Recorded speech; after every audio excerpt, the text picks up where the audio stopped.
Halo semuanya, selamat datang di channel YouTube Mr. Experiment. Di video kali ini, kita akan membahas tentang arus laut. Tapi sebelum itu, jangan lupa klik tombol subscribe untuk membangun channel ini. Dan jangan lupa aktifkan loncengnya untuk update video terbaru Mr. Experiment. Coba bayangkan ketika kamu mengambil air ke dalam gelas, kemudian perhatikan air itu lama-kelamaan akan diam atau menuju keseimbangannya.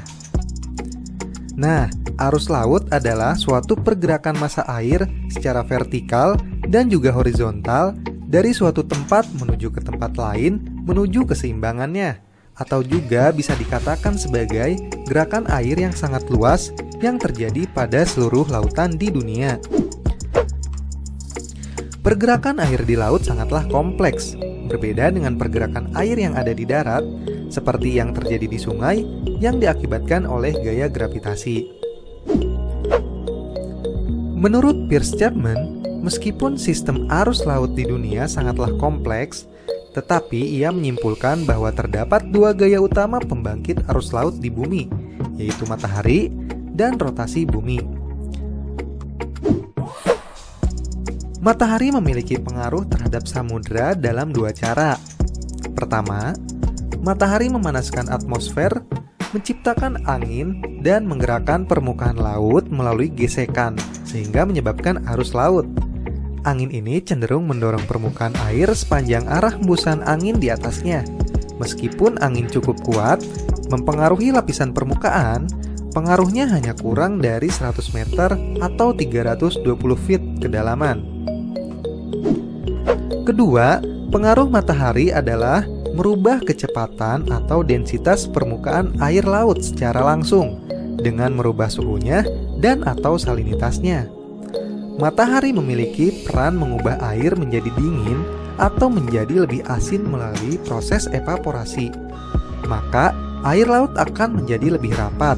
Hal ini akan menghasilkan kolom air menjadi tidak stabil, mengakibatkan pergerakan air laut. Hal ini juga dikenal dengan sirkulasi termohalin.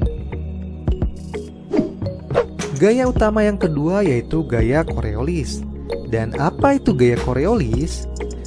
Gaya Coriolis adalah gaya yang diakibatkan oleh rotasi bumi. Seperti yang kita ketahui, bahwa bumi kita berputar sangatlah cepat pada porosnya, sehingga menyebabkan adanya gaya Coriolis.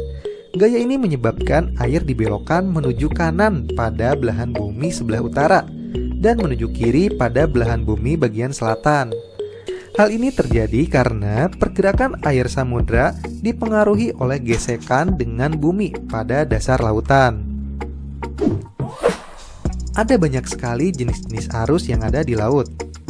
Berdasarkan pendapat Gross, klasifikasi arus berdasarkan gaya yang ditimbulkan dapat dibagi menjadi 4 golongan, yaitu yang pertama adalah arus Ekman, yaitu arus yang disebabkan oleh gesekan angin dan bergerak membentuk spiral di laut dalam. Yang kedua adalah arus pasang surut, yaitu arus yang disebabkan oleh adanya gaya pembangkit pasang surut yang umumnya diakibatkan oleh benda-benda langit seperti bulan, bumi, dan matahari.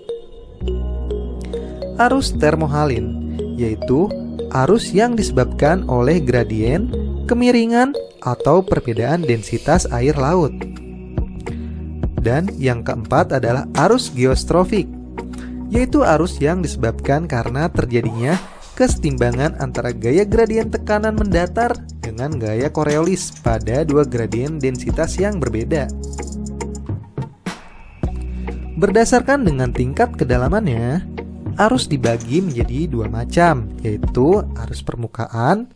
Arus permukaan ialah terjadi di beberapa ratus meter dari suatu permukaan.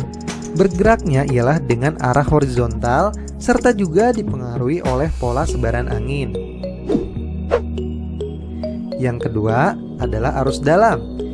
Arus dalam ialah terjadi jauh pada dasar kolom perairan. Arah pergerakannya itu tidak dipengaruhi oleh adanya pola sebaran angin, serta juga membawa massa air dari daerah kutub ke daerah yang ekuator. Manfaat arus. Arus laut mempunyai manfaat bagi kehidupan manusia, antara lain arus laut karena tiupan angin dapat mempengaruhi kondisi iklim suatu tempat. Yang kedua, pertemuan arus panas dan arus dingin merupakan daerah yang kaya ikan. Hal ini disebabkan karena di daerah itu kaya akan plankton.